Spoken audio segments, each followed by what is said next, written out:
অনেক ভালো আছে বুঝছিস, চল এটাই খাইয়ে আসি। এত বড় হোটেলে খেয়ে ফাও ফাও টাকা নষ্ট করার কোনো মানে আছে? মানে এরা কিচ্ছু বোঝে না। হোটেলটা তো এলাকায় ভালোই নাম করা, চল তাইলে এটাতেই খেয়ে আসি। বন্ধু, এত বড় হোটেলে যে ফাও ফাও টাকা নষ্ট করার কোনো মানে আছে? এই থাম তুই অব্র, তোর কাছে তো টাকা আছে, তারপর তুই এত কিপটামি করস কা? কিপটামি অভ্যাসটা বাদ দে তো, চল। হ্যাঁ চল বন্ধু, চল ভিতরে যাই। হ্যাঁ চল তাড়াতাড়ি। বন্ধু আজকে টাকা পয়সা ভরপুর আছে, সব নামি দামি খাবার খামু বুঝছস, ভরপুর পেট বইরে খামু। আরে হ্যাঁ, টাকা পয়সা তো আছে, দে দামি দামি জিনিস অর্ডার দে। আরে বন্ধু, এত দামি খাবার খেয়ে টাকা পয়সা নষ্ট করার কোনো মানে হয় বল?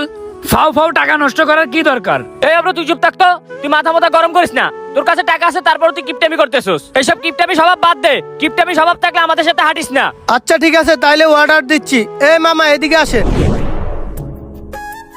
কি লাগবে ভাই আপনাদের? ভাই আমার জন্য ভাত দিবেন, মাংস দিবেন, আর দামি দামি কিছু নিয়ে আসেন। টাকা পয়সা আছে, আজকে ভরপুর খামু, নিয়ে আসেন তো আপনি। আচ্ছা ভাই, আপনাদের হোটেলে দেশি মুরগের মাংস আছে না, ওইটা দিয়েন, আর ভাত দিয়েন, আর দামি দামি কিছু থাকলে ওইটা দিয়েন। আরে বন্ধু, এত দামি খাবার খেয়ে টাকা খরচ করার কোনো মানে আছে? মানে তোরা ফাও ফাও এত টাকা নষ্ট করিস কেন? এ ব্রো থাম তো, তুই যা অর্ডার দিবি দে। ভাই, আপনি আমার জন্য ভাত আইনেন আর একটা তরকারি আইনেন। ঠিক আছে ভাই, নিয়ে আসছি।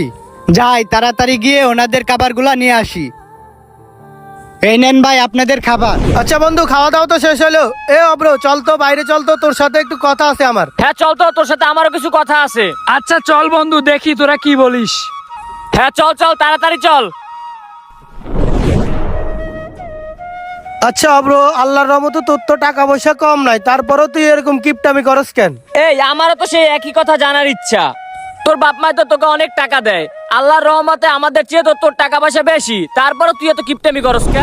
বন্ধু দেখ, আসলে এটা কিপটামি না, বুঝছিস?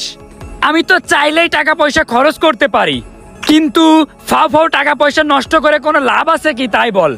এই সব টাকার কিন্তু আমাদের হিসাব দেওয়া লাগবে ওপারে গিয়ে। এত টাকা পয়সা নষ্ট করে কোনো লাভ নেই, বুঝছিস? লস ছাড়া। টাকা পয়সা কিন্তু আল্লাহ আমারে অনেক দিছে, কিন্তু আমি টাকাগুলা ফাও নষ্ট না করে টাকাগুলো আমি কাজে লাগাই।